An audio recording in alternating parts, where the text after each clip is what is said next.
Hi everybody, I'm Brad Willis and I wanted to do a few videos for the average homeowner on using a plasma cutter and a MIG welder. I was looking online and I saw a lot of different videos and people doing tutorials on plasma cutting, and what I saw was basically people who have shops and they did it for a living, and they had 4,000 square foot shops, and that's not realistic for most of us in this world. We all work out of our garage, and sometimes we're limited to maybe only the 10 by 10 spot or 10 by 15 if we're lucky.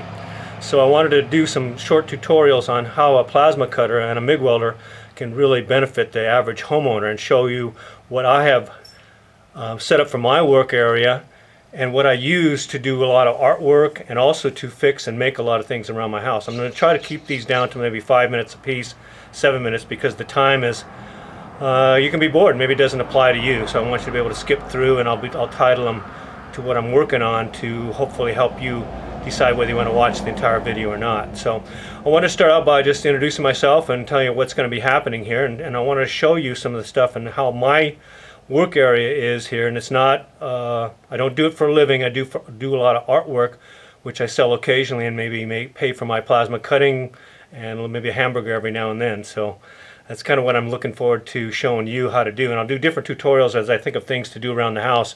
I did a rain gutter just the other day with my plasma cutter, so I use that a lot to help you understand how you can just do stuff around your house and save you a ton of money. So first of all, I wanted to show you my work area. What you have here, what you're looking at is not a big deal. I probably am working in maybe about an 8 by 10 area here. And so this is my plasma cutting table, and I'll show you the tools I use. The plasma cutter I have, that's a brand new Eastwood. I had a Miller a while back and had it for 15 years, 14 years, and it finally conked out on me. I loved it, but you know what? They don't even make that type anymore. I had the built-in compressor. This one I use an external compressor, which is good and bad in its own ways. And then over here I got my Lincoln MIG welder. I bought that probably about 2005, I think it was, or 2012, somewhere on there. Anyway, it works great. I do that for a lot of building, a lot of things, putting together some artwork, also fixing stuff where you make mistakes with your plasma cutter. Works great for that too, unfortunately.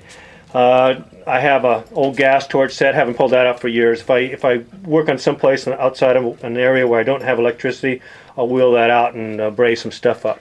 Here's my old arc welder, where I first learned to use arc welding about over half a century ago. My dad bought that for $100, and boy, I've made some stuff off of that that has saved me a ton of money, and some really cool artwork too in the sculptural aspect. This is a compressor I use for a lot of work, but also for my plasma cutter, and I added a new filter on that for my new plasma cutter I got, because my old one had a built-in compressor built into it. But that arc welder, just as an example, that basically built that entire fence, about 270 feet of fence out front, and I have probably 120 out back.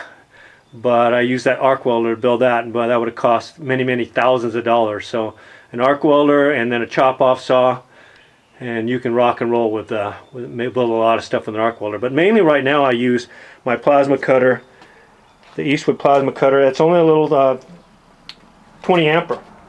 It's the smallest one they had. Has a pressure gauge on it. And then the Lincoln MIG welder, I mainly leave it on that those settings right there, low settings, because I'll show you what I do with that with welding and stuff like that. So some of the pictures that I make, you're probably wondering what the heck does this guy do. This is the most recent one I've done. I make my own frames too, which makes them kind of cool. So this is the most recent one I've done with my new Eastwood plasma cutter.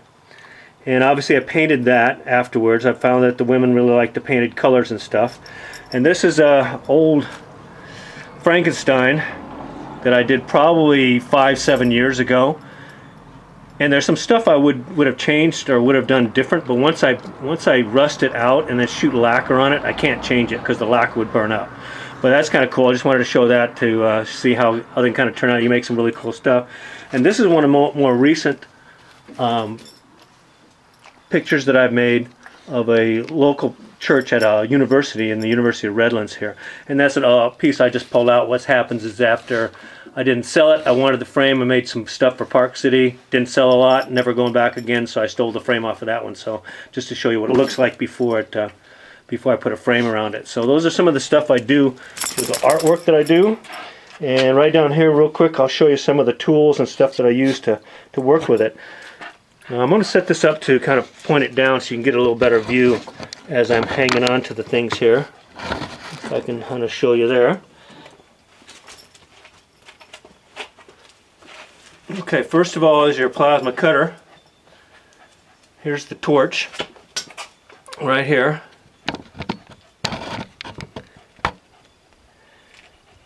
And so that's the torch, and it's got a ground clamp on it. Inside the torch head, you're going to have the electrode and the tips, which wear out. Here's your tip, and the electrode, and this one screws in. So those are the consumables that you'll hear about, and you can do quite a few pieces of work. I probably can get maybe 2 or 3 pictures out of a tip and an electrode. What happens when the tip wears out, it gets a little bit bigger, and then the hole gets bigger and it gets a little bit more of a rough cut. I need a very fine cut because my pictures are very detailed, some of them. And you can buy them in bags of electrodes and bags of tips. They're not that expensive. They're about probably $3 to $5 a piece, depending upon the type of plasma cutter you get.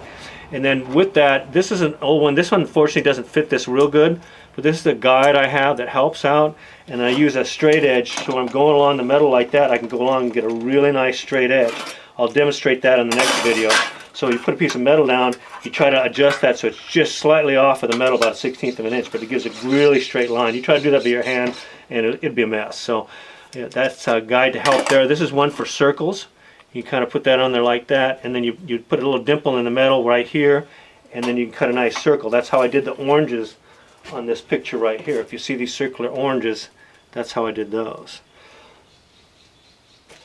So these are some of the tools, and then what happens is you get some slag usually on the back of after the plasma cutter. So this side I cut through from the other side, and I'll use an old chisel and a hammer, and I can whack that off in case you do have some, because that gives a nice clean cut.